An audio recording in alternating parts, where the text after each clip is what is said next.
A very good day to you all. Welcome to this, the latest in our Aspire Speaker Series. My guest today, a former New Zealand international goalkeeper. However, nowadays, Rachel Howard is the creative and strategic brand builder for Adidas. Delighted you could join us. Thank you. I suppose my first question is, what is a creative and strategic brand builder? Really good question. Thank you for having me. Well, to start with, I think maybe we can simplify down, and I'm basically the brand director for Adidas for emerging markets, which means I have the privilege of leading a very talented group of individuals who really have, and we talk about the World Cup, I'm sure, have really brought to life the creative thoughts and energies and what the consumers see every day from an Adidas perspective. And so I have the pleasure of leading that team now. I mean, we are right here now in the middle of the FIFA World Cup 2022 here in Qatar. So given everything you've done as a player, and in fact you're now with Adidas, this must be a pretty exciting time. It's hugely exciting. I've been with the brand a long time, too many years to care to explain, but yeah, I mean the last, obviously each World Cup finishes and you start planning for the next one, but you don't really realise it until the last few months, and then of course when it came to the kickoff the other day, we're all breathing a sigh of relief. Okay, it's here, we're there, but of course we've still got a lot of games to play and a lot of brand moments to be able to excite our consumers, and we're looking forward to the rest of the tournament. So how does this compare to playing back in 2007 in the Women's FIFA World Cup? Oh, and it's night and day. I mean, here obviously the Men's World Cup is obviously very established, the hype around it and what it means in the history compared to the women's game, which is really, I would say, evolved very quickly in the last few years, but it's been, I'd say, on a slow burn.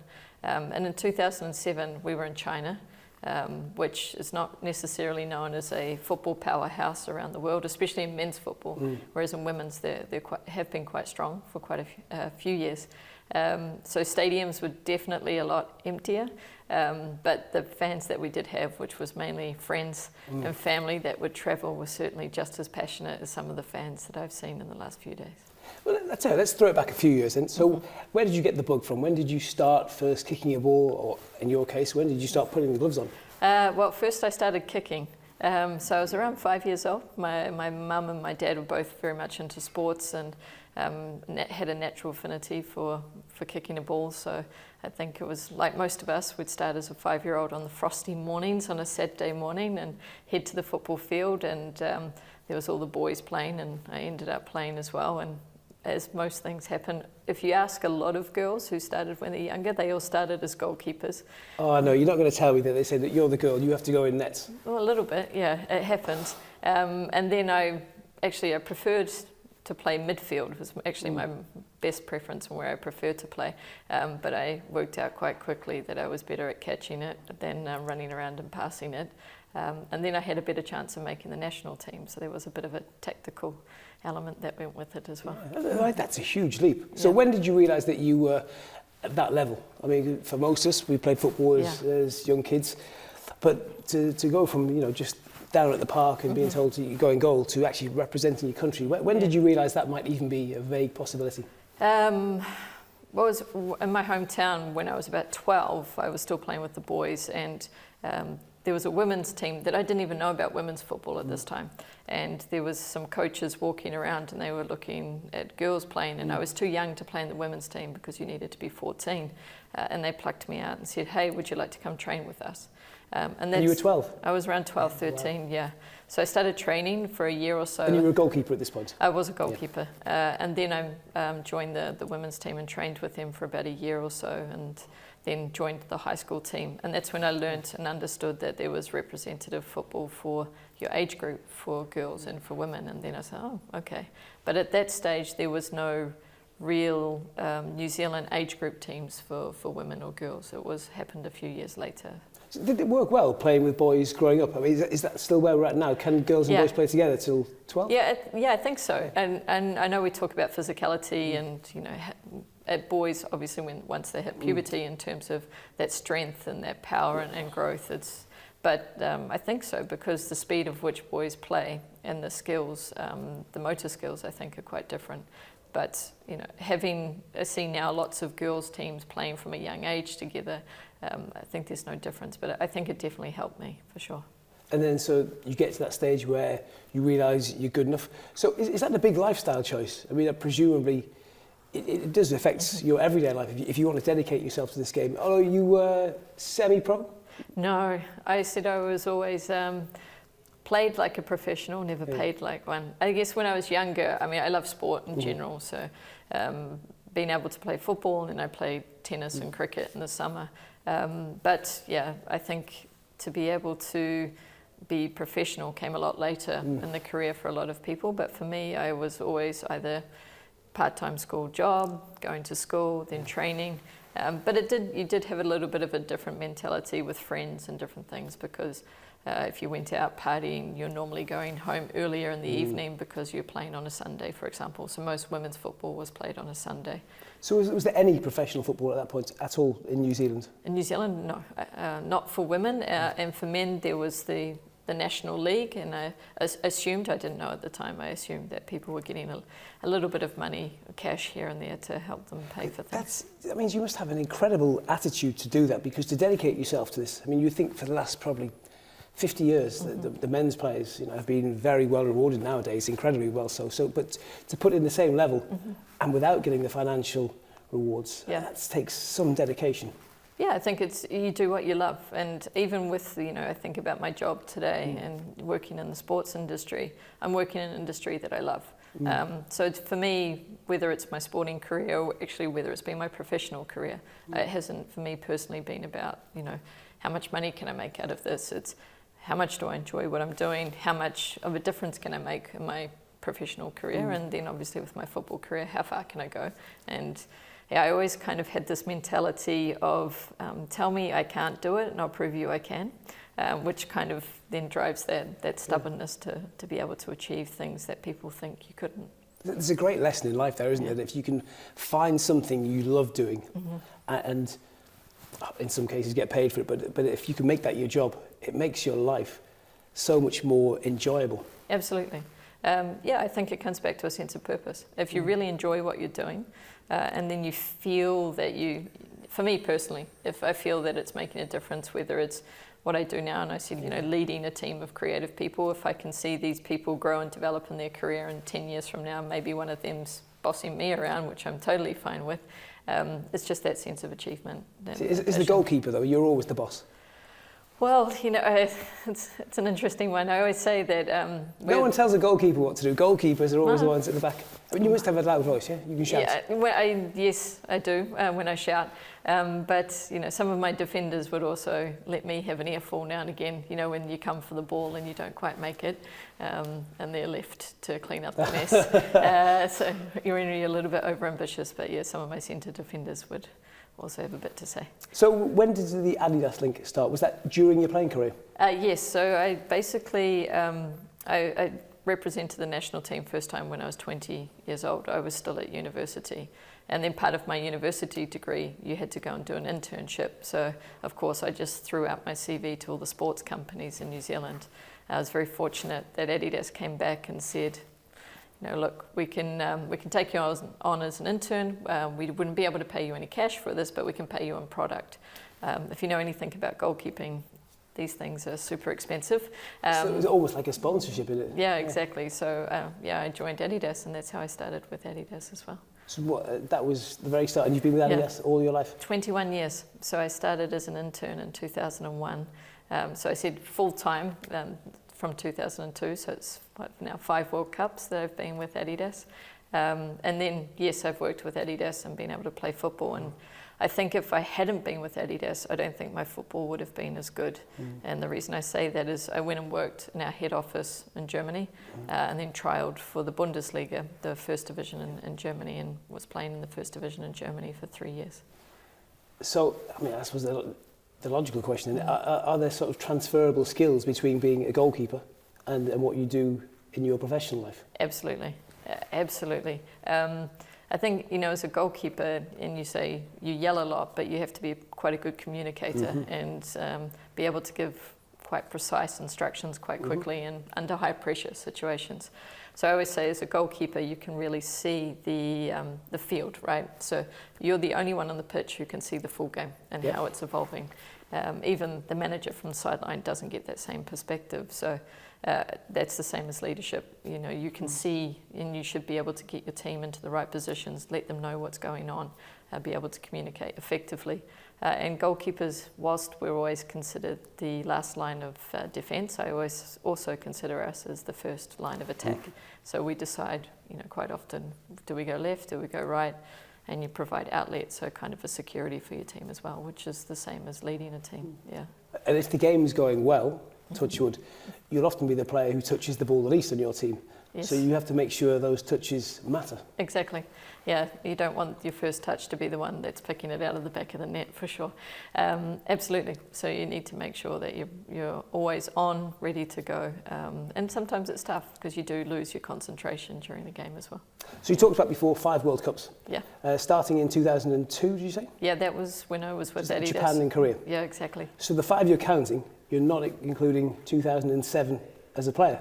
No, that's true. I'm talking about the men's World Cups. Yeah, exactly. So me, as a player. So, and then if you include obviously the women's, so I was really fortunate to go to the Women's World Cup in 2007. Definitely a highlight in my career. And then obviously the year after with the Olympics in Beijing was also a massive highlight. It must be an incredible camaraderie to go to a World Cup with a group of players who you've bonded with and grown up with together. Yes, yeah. I mean, at that stage it was quite interesting. So there was a lot of us. Had been playing all in New Zealand. Most of the team were based in New Zealand, and then there was a few of us that were based overseas because I was overseas with Adidas.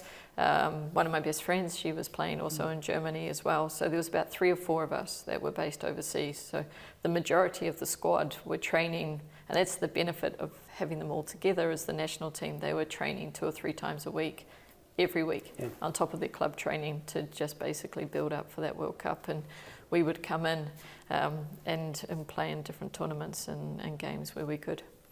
When did it all change for you? Was that move to Germany, was that the key? Yeah, it went from, for me, and this is where I think the whole lifestyle changed as well, where it went from football being part of my life to football being my life. So at the time also I was working in Adidas in the football business unit, so I was working on licensed apparel, working with the UK clubs actually, so lots of kits for Liverpool, Chelsea, Newcastle, which was always fun and exciting to be able to do that. What was your exact role in that side? I worked with marketing, so I worked with the design team and the product team to create the kits, and my job was to go to the clubs and to convince them that this was going to be the best new kit that they'd be able, the fans would love, and the story behind it. Was always some interesting stories and dealing with some of the club presidents on that. Yeah. So who makes the decision fundamentally? Is it you, or is it the clubs, or is it a collaboration between the two? I'd say it's a collaboration. We always come with proposals. I mean, ultimately, at the end of the day, if the president doesn't like it, or the person who's been put in charge of signing the kit Does anyone ever say no? Oh yeah, I was in AC Milan, and it was with Galliani. And we presented him the kits for the season. And traditionally, AC Milan, obviously red and black for their home. Away was white, and their third jersey for Champions League was always black. We thought we were trying to be bold, and we proposed a green jersey for the away. How did that conversation go? Well, he, in his limited English, he asked me to follow him down the halls of AC Milan, and we're walking along, and he'd go, "This is AC Milan. This is not AC Milan. This is AC Milan. This is not AC Milan." So we knew it was going to be a contentious topic. So then we pulled out the design with the black kit, and he said, bellissimo. So yeah, that was definitely one of the interesting ones. Do you find some clubs, is it about status? So if you go to AC Milan, there's a lot of history and tradition there. Absolutely. So they, I assume in that situation, have maybe slightly more say in the matter. If you're dealing with maybe slightly smaller clubs, are they more likely to take on board what you say? Yeah, actually they are. But I think even dealing with, let's say, the 3 big clubs that I was dealing with in the UK, and I think it's a reflection of how the clubs are run. So Chelsea was very much the epitome of professionalism. It was with Abramovich, and Mourinho was coaching at the time. Then we had Liverpool, which was much more kind of family feeling, and that was great for me. I'm a Liverpool fan, so to be able to be the marketeer for their kits and meet some of like Steven Gerrard and some of the legends was great. But the easiest one to deal with was actually Newcastle. And so they were fantastic. You'd go in and you'd have sandwiches with them while you're designing, going through with the kids, and they were very, very down to earth. So I think in terms of the size and the expectations, and perhaps the investors at that time into those clubs made it a little bit easier. I should declare a slight interest. Newcastle is my hometown club. Oh, really? Yeah. So I probably have so many of your kits sitting at home somewhere. There you go. So did you? How much did you sort of find with Newcastle? It's pretty simple. You've got to keep black and white. But apart from that, was it as simple as? Yeah, and we had great designers, and they do a lot of research. And actually, the designer for the UK kits, he's from Manchester, but he's a huge Newcastle fan in terms of the history of the club. There are a few of us knocking about. Yeah, exactly. So we'd look at what jerseys had the team been wearing in the past with Adidas or even non-Adidas brands, and what really inspired the teams. So Adidas did the one with the Grandad collar, didn't they? In '96. Yeah. Always been the best. Yeah. So we re-brought that back when I was there. We also did the canary stripe one as well. So, lots of fun to be able to do things. It was great to have the traditionalists, and then also the third jerseys now are the ones where you get to have a lot more fun, and I think we've established the credibility with clubs to do that. But yeah. How much of it comes down to money? So if you produce a shirt for a team one year and it doesn't sell particularly well, will somebody there say, okay, that's down to the colour, and then we need to change that? Yeah, it does. Performance also, however. What, team performance? Yeah, team performance definitely impacts. That goes back to, remember the mid-90s when Manchester United had the grey shirt? Yes. And they were losing 3-0 at Southampton at half-time, and they changed kits. And they still say today it was because of the kids. Yeah, well, the All Blacks also have that from 2007 from the World Cup when they lost to France in the semi-final. What, they blamed the kit? They're wearing a silver kit. I was actually I probably shouldn't say this live, but I was actually the product marketing person for it. And so since then, they've never worn a silver away kit. It's always been either now white in terms of black and white. Do you think, is that a superstition, or is there genuinely something in that they say, if you wear a grey kit, you maybe can't pick out your own players as well? No, I think it's superstition. Yeah, I think so. Absolutely. So how the team performs, of course, we look at trends as well. Obviously, consumer trends change, what colours are in, what are different things. And we do push the boundaries sometimes. Olympique Marseille was always one of our great clubs to push boundaries with, because they're quite open to new designs. Always has to be white though, yeah? Home, yes. Always white. Away in third, we could do some great fun things like we did an orange camouflage map of Marseille in one of the designs. There's a denim-based looking jersey design, so it depends on the clubs. They want to be different. And what about the response from fans then? Do you find that if you're a loyal fan, you'll buy any kit, or if you get one wrong? Yeah, you hear about it. I mean, if you just go and look at any new season when they launch the kits, then they go back into history, the worst kits of all time. And if you see one of yours there, yeah, you do. The All Blacks one always pops up on the rugby ones. So you can see the fans. I think most people, if you're a true fan, you'll always have an opinion. But as long as you get the home jersey right and don't go too far left or right in terms of the traditions of the home jersey, I think the away in thirds now people are getting a little bit more open. Have you got a favourite? Favourite kit that I've done? Liverpool.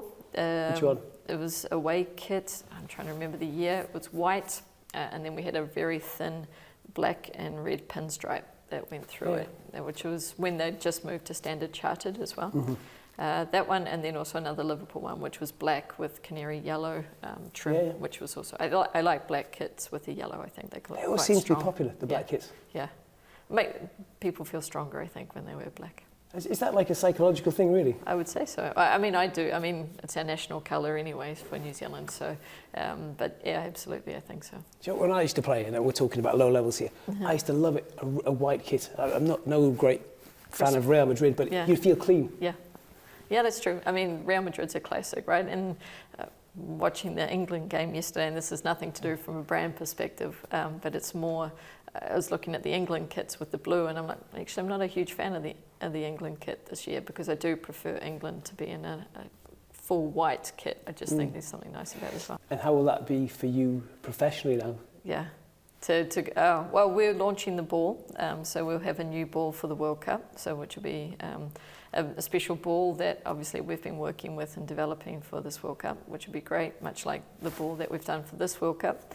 And we'll be launching that early next year. I presume in terms of men's, women's World Cups, the ball is pretty similar. Yeah, technologies, maybe the panel shapes change because of the different panels, and they try to do different technologies on it. But in terms of, it's more obviously the design and the naming of the ball is always very important for us as a brand to be able to do that. For you as a goalkeeper, the ball's getting harder and harder to deal, isn't it? Tournament by tournament, they move more. Yeah, actually they're trying to get the flight actually to be more true. I know we did have one of the controversial ones, 2010, with Jabulani. See, that's what would happen if you put a goalkeeper in charge of exactly. these things. Yeah, we want to make sure that the ball moves straight, definitely, so we can leave it up to the players to be able to do all their tricks and not let the technology get too much in the way. So if you do too much with the ball, will you get a complaint as well if people say, that isn't? Yeah, we do. I mean, it's years and years of testing that goes into new ball development. So we have facilities in Germany, in Herzogenaurach, where their head office is, and the tech team there are working with the ball to design the new ball direction. And then we test the balls with teams, obviously our sponsored teams, or even amateur teams around Herzo that we work with, and to make sure that we test it vigorously before it turns up at a tournament. And again, a bit like the kits, are you judged on sales to the public or performance? I think it's both, credibility for us. So to be a credible sports brand, you need to be innovative, and you need that innovative technology to work consistently. So for us, driving that innovation, we're a sports brand, we need to drive innovation in sport. So players' endorsement and acceptance and the ball doing what it needs to do on the field is the most important. And then, of course, spinning off that is the sales, but the credibility comes first with the performance on the field. If it doesn't perform there, you won't sell it anywhere else. I mean, and we talk about kits changing. The footballs have changed so much. I remember going back when I first started watching football. It was the black and white tango, wasn't it? It was so simplistic, and now every colour in the rainbow on there. Yeah, absolutely. And then the inspiration for this comes from the beautiful light, and the shape actually comes from the sails from the boats around Qatar. So you see the panel shapes here. Right there. So they all come from those shapes of the sails that you see on the boats in the Qatari harbour. So people probably don't realise the amount of thought that goes into something like that. Yeah, and are you happy with the way it flies as well as a goalkeeper now? Well, I haven't had to stand in goal for a long time, so I'm not sure whether the goalkeeper's been happy in the last few games. There's been a few goals scored yesterday. But generally a good thing? Yeah, I think so. Entertaining. You definitely don't want 0-0 games. But it looks to be going well, and it's got new technologies in it. So what's on the agenda for you then for the next couple of weeks, the rest of this World Cup? Yeah, you getting a chance to see any games?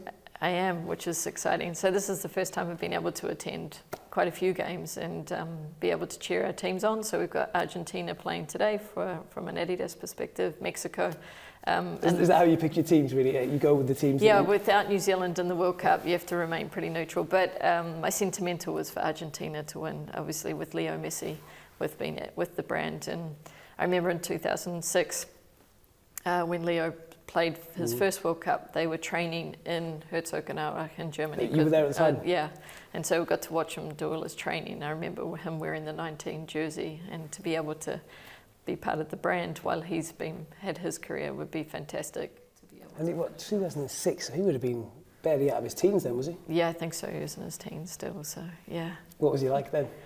Yes, nothing like he is today, obviously. He was much smaller, and again, if we talk about jersey sizes, he used to wear a big jersey and everything like that, but he was much shyer than he is today. I haven't personally had the opportunity to meet him, but he comes to our headquarters quite often and speaks to the organisation, so yeah, it does come across as a very humble individual, given everything he's achieved and done. Yeah, absolutely, and I think that's why he's been successful. He's remained true to himself, which I think is an important part of anyone, and whether it's business career or your football career, is remain true to who you are. Yeah. What about slightly longer term then? So obviously we've got the rest of this World Cup, and then is it literally head on to the 2023 World Cup? Well, the global team have already started that already. So they started that, I think, already 18 months ago in terms of the ball development, the product development. So that's done already. And then for me personally, I won't be that much involved in the World Cup as I am with this one because it's not in our region. So the team that we have based in Asia Pacific will be taking the lead on that with our global organisation. But of course, we'll be part of it at the beginning, handing over what are all the key learnings that we've taken from this event that we can then take into the Women's World Cup. And then of course, the next Men's World Cup will happen in 2026 in North America. Oh, you got your head thinking about that? Well, I know the North American team do, and I know our global team do as well. But for me, at the moment, it's making sure that our brand turns up as it should in the next few weeks here in Qatar. But when you get to next year, 2023, I assume that, I mean, do you take a huge pride in seeing what's happened? Because having played in a World Cup in 2007, a Women's World Cup, it was different, you know, even up and probably till the last one. Do you feel as if you were almost everything you did then wasn't necessarily just for you, but it was almost about creating something for the next generation? Yeah, I think I've been very fortunate to be in a position where I can influence from a professional and also from my career.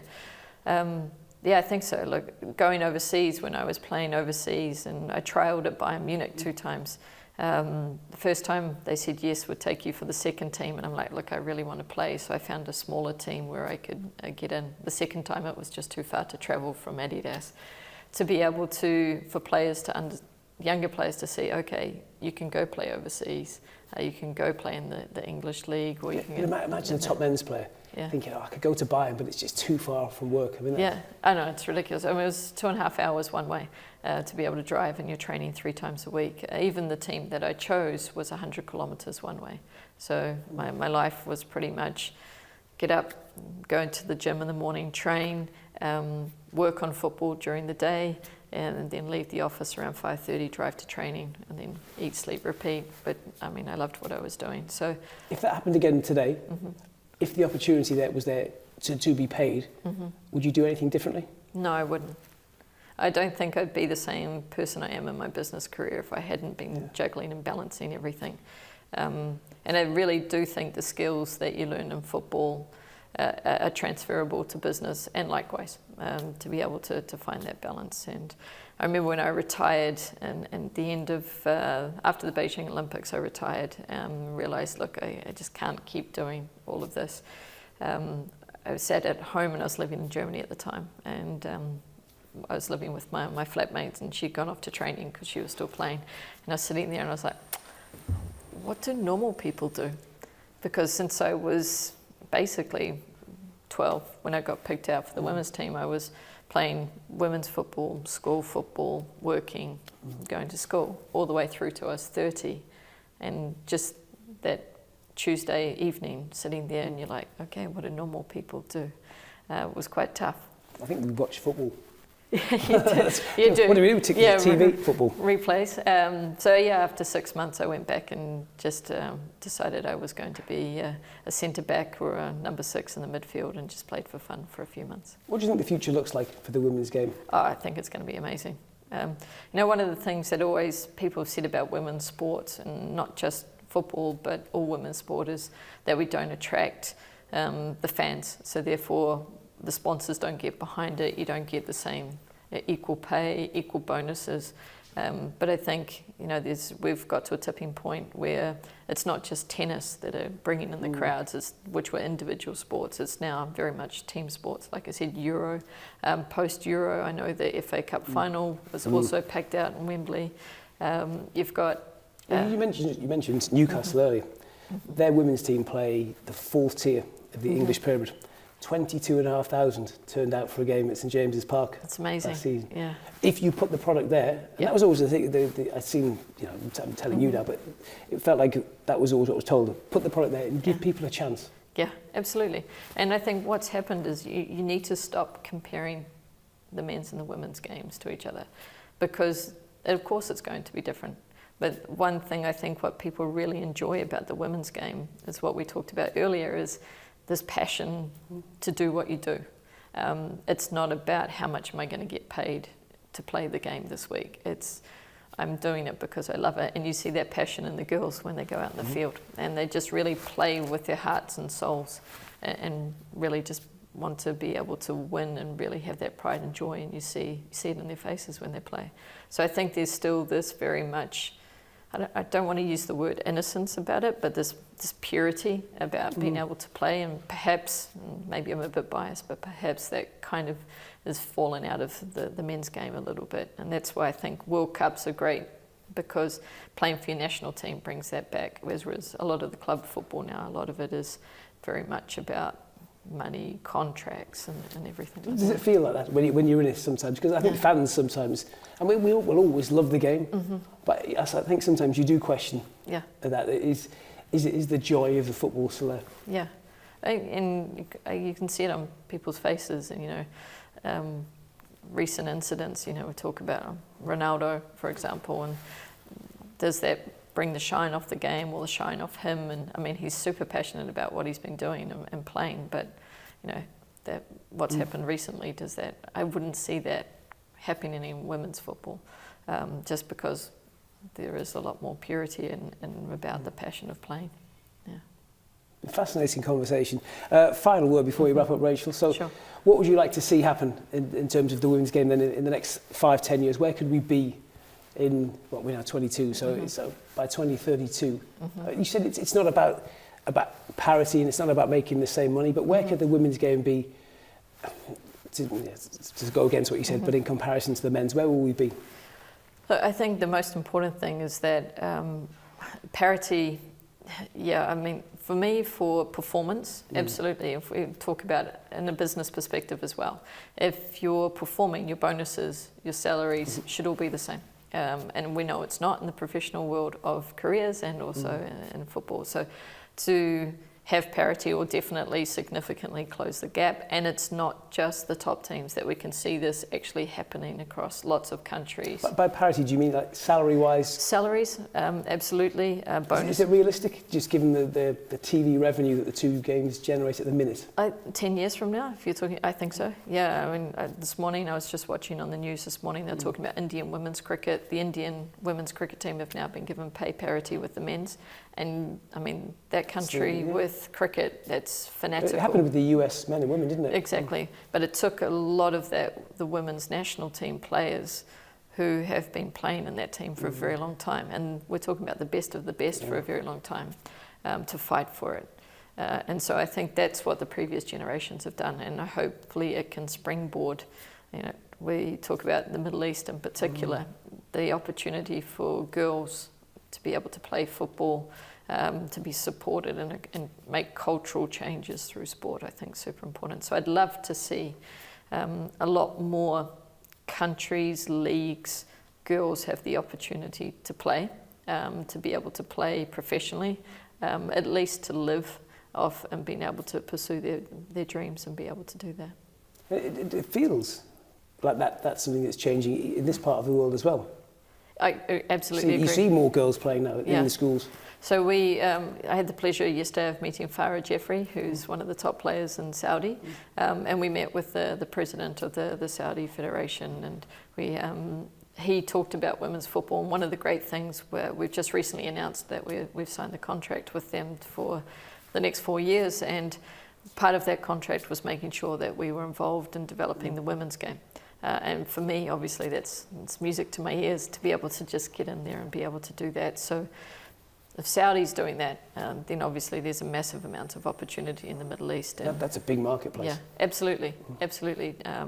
From a brand commercial perspective, but also just from women. And again, if you put women in the opportunity that they can play, the girls are seeing role models. So my role models playing when I was growing up, I saw Ian Rush, for example, the other night at a Legends game. I was like, it's Ian Rush or Peter Beardsley or Bruce Grobbelaar or even Edwin van der Sar. I didn't have female role models, and now the girls have got Alex Morgan, for example, from the US. And then you've got obviously all the English girls who now have got all these great role models. So if you see somebody else doing it, you can believe you can do it yourself. And I think that's a critical tipping point for the next 10 years. And on a personal level? me in the next 10 years personally. I'll probably still be with Adidas. I don't know where I'll be in the world. I've lived in 6 different countries working with the brand, so it's been, I always joke that Adidas is paying for my round the world trip. And yeah, I think probably post that I'd be back in New Zealand and then see what I can do to help promote and grow the women's game there in the future. Rachel, it's been fascinating. Thank you so much for spending the time with us. Thank you, I appreciate it. And we shall bring you, well, thank you very much for watching at home, and we shall see you very soon with the next of the Aspire Speaker Series.